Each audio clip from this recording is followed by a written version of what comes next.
Hey guys, আসসালামু আলাইকুম। তো কেমন আছো সবাই? আই হোপ সবাই ভালোই আছো। সো ফাইনালি চলে আসলো তোমাদের ইমোশন যে ছেলেটা নির্দোষ গল্পের পার্ট 13। তো চলো বেস্ট ফিল পেতে ইয়ারফোন ইউজ করো অ্যান্ড গল্প এনজয় করো। গাইস, গল্পটা এবার তোমরা পরের মুখ থেকে শুনবা। তো চলো গল্প শুরু করা যাক। ঠিক সেই সিদ্ধান্তই আমার জীবনকে নিয়ে যাবে কায়ান ভিলার দরজায়। সারা রাত সেদিন আর ঘুমাতে পারলাম না। মনে মনে ভাবলাম 4 বছর আগে যাকে আমি নিজের অবিশ্বাসের জন্য হারিয়েছিলাম, আজ তার সামনে দাঁড়ানোর সাহস জোগাড় করতেও বুক কাঁপছিল। পরদিন সকালে আমি একটা সিদ্ধান্ত নিলাম, সরাসরি কায়ান ভিলায় যাওয়ার আগে আমাকে একবার সাজেদের বাসায় যেতে হবে। হয়তো ইতিমধ্যেই সবকিছু তারা জেনে গিয়েছেন, কিন্তু আমি জানতাম না ওই বাড়িতে গিয়ে আমি এমন একটা দৃশ্য দেখব যা আমার বুকটা আরো ভারী করে দেবে। দুপুরের দিকে আমি চৌধুরী বাড়ির সামনে গিয়ে দাঁড়ালাম।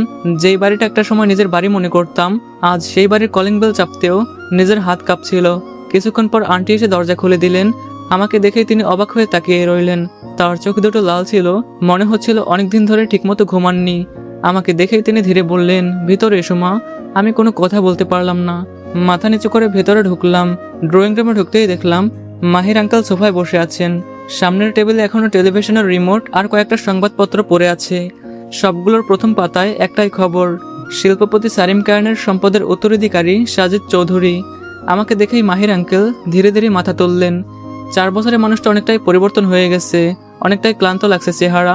আমি আর নিজেকে সামলাতে পারলাম না। দৌড়ে গিয়ে তার পায়ের কাছে বসে কান্নায় ভেঙে পড়লাম।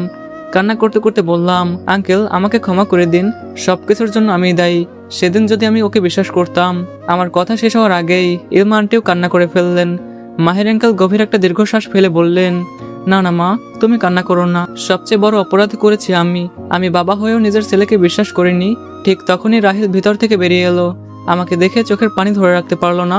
সে ধীরে বলল, আপু, ভাইয়া নির্দোষ ছিল, অথচ আমরা কেউ তার পাশে দাঁড়াইনি। ঘরটা মুহূর্তেই কান্নায় ভারী হয়ে উঠল। কেউ কারোর দিকে ঠিকমতো তাকাতে পারছিলাম না। কিছুক্ষণ নীরব থাকার পর আঙ্কেল টেবিলের উপর থাকা সংবাদপত্রটা হাতে তুলে নিয়ে বললেন, নিউজে কায়ান ভিলার ঠিকানাটাও দেখিয়েছে। আর দেরি নয়, আজই আমরা একসঙ্গে যাব। সাজেদের সামনে গিয়ে মাথা নিচু করে ক্ষমা চাইব। আন্টি চোখের পানি মুছতে মুছতে বললেন, সে যদি আমাকে দরজা থেকেও ফিরিয়ে দেয় তবুও যাব। একবার শুধু আমার ছেলেটাকে চোখ ভরে দেখব। আমি কান্না করতে করতে বললাম, আমিও যাবো আন্টি। আমি ওর সামনে গিয়ে মাথা নিচু করে দাঁড়াবো। সে যদি আমাকে সারা জীবনের জন্য ঘৃণা করে তবু একবার বলবো আমি ভুল করেছি। রাহিল উঠে দাঁড়িয়ে বলল, চলুন, আর এক মুহূর্তও দেরি নয়। সেদিন 4 জন একই গাড়িতে উঠেছিলাম, কিন্তু আমাদের কারো মনে কোনো আনন্দ ছিল না, ছিল শুধু অপরাধ বোধ। আর একটাই প্রার্থনা, যেন অন্তত একবার সাজিদের সামনে দাঁড়ানোর সুযোগ পাই। কিন্তু আমরা তখনও জানতাম না কায়ান ভিলায় পৌঁছে আমাদের জন্য অপেক্ষা করছিল আরও একটি অপ্রত্যাশিত সত্য। প্রায় 10 ঘন্টার দীর্ঘ পথ পাড়ি দিয়ে আমরা অবশেষে কায়ান ভিলার সামনে এসে পৌঁছলাম। বাড়িটা দেখে কিছুক্ষণ কেউ কোনো কথা বলতে পারলাম না। বিশাল বাড়ি, গেটের উপর বড় অক্ষরে লেখা কায়ান ভিলা। মনে হচ্ছিল মাত্র কয়েক মিনিট পরেই হয়তো 4 বছর পরে সাজিদকে দেখতে পাবো। গেটের নিরাপত্তারক্ষী আমাদের পরিচয় জানতে চাইলেন। মাহির আঙ্কেল শান্ত গলায় বললেন, আমরা সাজিদ চৌধুরীর পরিবারের মানুষ, ওর সঙ্গে দেখা করতে এসেছি।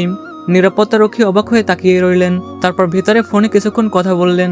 তারপর সম্মানের সঙ্গে বললেন, ম্যাডাম আপনাদের ভিতরে আসতে বলেছেন। আমরা ধীরে ধীরে ভিতরে ঢুকে পড়লাম। ড্রয়িং রুমে বসতেই কিছুক্ষণ পর মেহেরা আন্টি আমাদের সামনে এসে দাঁড়ালেন। চোখে ক্লান্তির ছাপ, তবুও মুখে ভদ্র হাসি। তিনি আমাদের সালাম দিয়ে বললেন, আসুন। আমরা সবাই উঠে দাঁড়ালাম। ইলমা আন্টির চোখে তখনও পানি। আমাদেরকে নাস্তা দেওয়া হলো, কিন্তু আমাদের কারোরই খাওয়ার মতো কোনো অবস্থা ছিল না। কিছুক্ষণ নীরব থাকার পর মাহির আঙ্কেল কাপা গলায় বললেন, আমি সাজিদের বাবা, ইনি হচ্ছেন তার মা, এ হচ্ছে ছোট ভাই। তিনি আমার দিকে তাকালেন, এ হচ্ছে পরি। আন্টি কয়েক সেকেন্ড চুপ করে আমাদের দিকে তাকিয়ে রইলেন। আঙ্কেল বললেন, আপনাদের পরিচয় আমি সংবাদ থেকেই পেয়েছি। আমি মাথা নিচু করে বসেছিলাম। আন্টি শান্ত স্বরে বললেন, আমি আপনাদের অসম্মান করতে চাই না, আপনাদের কষ্টটা বুঝতে পারছি। তিনি কিছুক্ষণ থেমে আবার বললেন, তবে একটা কথা না বললেই নয়। ঘরের পরিবেশটা যেন আরো ভারী হয়ে উঠল। আন্টি ধীরে বললেন, যে ছেলেটা 4 বছর ধরে একা একা সব কষ্ট সহ্য করলো, তার খোঁজ কি আপনারা কখনো নিয়েছিলেন? মাহির আঙ্কেলের মাথাটা আরো নিচু হয়ে গেল। ইলমা আন্টি ফুপিয়ে কান্না করে উঠলেন। মেহেরা আন্টি আবার বললেন, আমি জানি আপনারা তখন তাকে দোষী ভেবেছিলেন, কিন্তু একজন মানুষ দোষী হলেই কি সে আর আপন থাকে না? 4 বছরে একটিবারও কি মনে হয়নি ছেলেটা কোথায় আছে, কি খাচ্ছে, বেঁচে আছে নাকি মরে গেছে? পুরো ঘর নিস্তব্ধ হয়ে গেল। কিছুক্ষণ পর মেহের আন্টি দীর্ঘশ্বাস ফেলে বললেন, তবু আমি চাই সাজিদ যেন আপনাদের ক্ষমা করে দেয়, কারণ সে যদি সারা জীবন এই অভিমান বুকে নিয়ে বাঁচে তাহলে সবচেয়ে বেশি কষ্ট সে নিজেই পাবে। মাহির আঙ্কেল ভাঙা গলায় বললেন, ম্যাডাম আমরা শুধু একবার ওর সঙ্গে দেখা করতে চাই, একবার শুধু বলতে চাই আমরা ভুল করেছি বাবা, আমাদের মাফ করে দে, তারপর ও যদি আমাদের ফিরিয়ে দেয় আমরা চলে যাব। আন্টি কিছুক্ষণ চুপ থেকে ধীরে বললেন, আপনাদের দুর্ভাগ্য, আজ সকালেই সাজিদ কোম্পানির একটা গুরুত্বপূর্ণ কাজে দেশের বাইরে গেছে। আমরা সবাই একসঙ্গে তার দিকে তাকালাম। তিনি বললেন নতুন একটি প্রকল্পের জন্য তাকে যেতে হয়েছে, ফিরতে কয়েক সপ্তাহ লাগতে পারে। কথাটা শুনে মনে হলো আমাদের শেষ আশাটুকুও যেন ভেঙে গেল।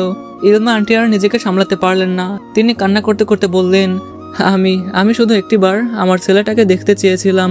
রাহিল মায়ের কাঁধে হাত রাখলো, তার নিজের চোখও ভিজে গেছে। মেহেরা আন্টি বললেন, আপনারা চাইলে এখানে থাকতে পারেন, সাজিদ ফিরলে দেখা হবে। কিন্তু মাহির আঙ্কেল মাথা নেড়ে বলল, না আজ থাকবো না, যেদিন ও ফিরবে সেদিন আমরা আবার আসবো। আমরা ধীরে ধীরে উঠে দাঁড়ালাম, কিন্তু আমি দাঁড়িয়ে দাঁড়িয়ে মনে মনে ভাবছিলাম আজ যদি এখান থেকে আমি চলে যাই তাহলে হয়তো অনেক দেরি হয়ে যাবে। আমি আঙ্কেল আন্টিকে বললাম, আপনারা চলে যান, আমি সাজিদের সাথে দেখা করেই তবে আসবো। তারা আমাকে নিষেধ করলো না। আমি ধীরে ধীরে মেহেরা আন্টির সামনে গিয়ে দাঁড়ালাম, তারপর হঠাৎ তার দুপা শক্ত করে ধরে ফেললাম। আমার চোখ দিয়ে তখন শুধু পানি ঝরছিল।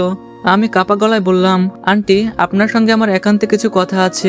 আমার কথাটা শুনে মেহেরা আন্টি কয়েক সেকেন্ড আমার দিকে চুপ করে তাকিয়ে রইল, তারপর শান্ত গলায় বললেন, এসো মা, আমার সঙ্গে এসো। তিনি আমাকে নিয়ে পাশের একটি ছোট রুমে গেলেন, দরজাটা আলতো বন্ধ করে দিয়ে বললেন, বলো মা, কি বলতে চাও? তার কথাটা শুনে আমি আর নিজেকে ধরে রাখতে পারলাম না।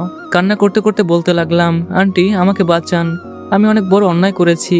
যেই মানুষটা আমাকে নিজের জীবনের চেয়েও বেশি ভালোবাসতো তাকে আমি বিশ্বাস করিনি, তাকে চরিত্রহীন বলেছিলাম। মেহেরা আন্টি অবাক হয়ে গেলেন। তিনি আমার দিকে এক গ্লাস পানি এগিয়ে দিয়ে বললেন, শান্ত হও মা, ধীরে ধীরে সব বলো। আমি চোখের পানি মুছতে মুছতে বলতে শুরু করলাম, বিশ্ববিদ্যালয়ের পরিচয়, ধীরে ধীরে ভালোবাসা, একসঙ্গে দেখা স্বপ্ন, তারপর সেই অভিশপ্ত দিন, রেজওয়ানের ষড়যন্ত্র, সেই ভিডিও, অর্পিতার অভিযোগ, সবার সামনে সাজিদকে অপরাধী ভেবে মুখ ফিরিয়ে নেওয়া।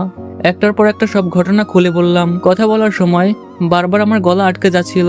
আমি কান্না করতে করতে বললাম, আন্টি আমি শুধু ওকে অবিশ্বাসই করিনি, ওর সবচেয়ে কঠিন সময় আমি ওর হাতটাও ছেড়ে দিয়েছিলাম। আজ বুঝি প্রিয় মানুষকে অবিশ্বাস করার চেয়ে বড় অপরাধ হয়তো আর কিছুই নেই। আন্টি নিশ্চুপ হয়ে আমার কথা শুনছিলেন। আমি আবার বললাম, আপনি জানেন আন্টি, এই 4 বছরে অসংখ্য বিয়ের প্রস্তাব এসেছে, কিন্তু আমি কাউকে বিয়ে করিনি, কারণ আজও আমি শুধু সাজিদকেই ভালোবাসি। আমি জানি আমার ক্ষমা পাওয়ার কোনো অধিকার নেই, তবুও আমি সারা জীবন ওর পায়ের কাছে থেকেও যদি নিজের ভুলের শাস্তি পাই তাতেও আমার কোনো আপত্তি নাই। শুধু শুধু ও যেন একবার আমাকে সুযোগ দেয়। এই বলে আমি কান্নায় ভেঙে পড়লাম। আন্টি ধীরে ধীরে আমার মাথায় হাত রাখলেন, মায়া ভরা কণ্ঠে বললেন, মা, ভুল মানুষই করে, কিন্তু সব মানুষ নিজের ভুল স্বীকার করার সাহস পায় না। তোমার চোখের পানি দেখে বুঝতে পারছি তুমি অভিনয় করছো না। আমি কাঁদতে কাঁদতেই বললাম, আন্টি আপনি যেভাবেই হোক সাজিদকে আমার কাছে ফিরিয়ে দিন। আপনি চাইলে আমি আপনার বাড়ি কাজ করব, আপনার পায়ের কাছে থাকবো, কিন্তু আমাকে ওর থেকে দূরে রাখবেন না। সাজিদকে ছাড়া আমি বাঁচতে পারবো না। আন্টি অনেকক্ষণ চুপ করে রইলেন, তারপর ধীরে ধীরে আমার 2 হাত নিজের হাতে নিয়ে বললেন, আমি তোমাকে একটা প্রতিশ্রুতি দিতে পারবো না, কারণ সাজিদ তোমাকে ক্ষমা করবে কিনা সেটা শুধু ওর সিদ্ধান্ত, কিন্তু আমি আমার সর্বোচ্চ চেষ্টা করব। আমি অবাক হয়ে তার দিকে তাকালাম, কাপা গলায় বললাম, কিভাবে?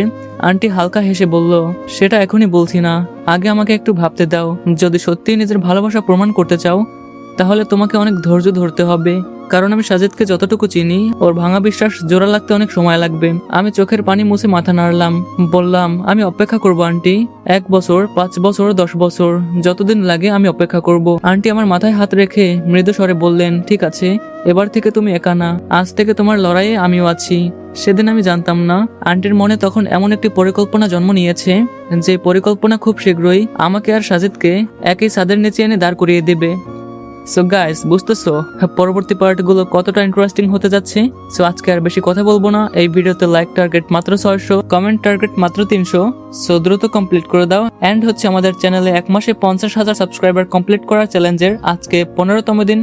তোমরা দ্রুত কমপ্লিট করে দাও। এন্ড হচ্ছে আমার second channel the only Sajid, subscribe করে পাশে থাকো। চ্যানেলের লিংক থাকবে পিন্ড কমেন্টে এবং ডিসক্রিপশন বক্সে। সো দেখা হচ্ছে পরবর্তী পার্টে। ততক্ষণ তোমরা ভালো থাকো, সুস্থ থাকো, আল্লাহ হাফেজ।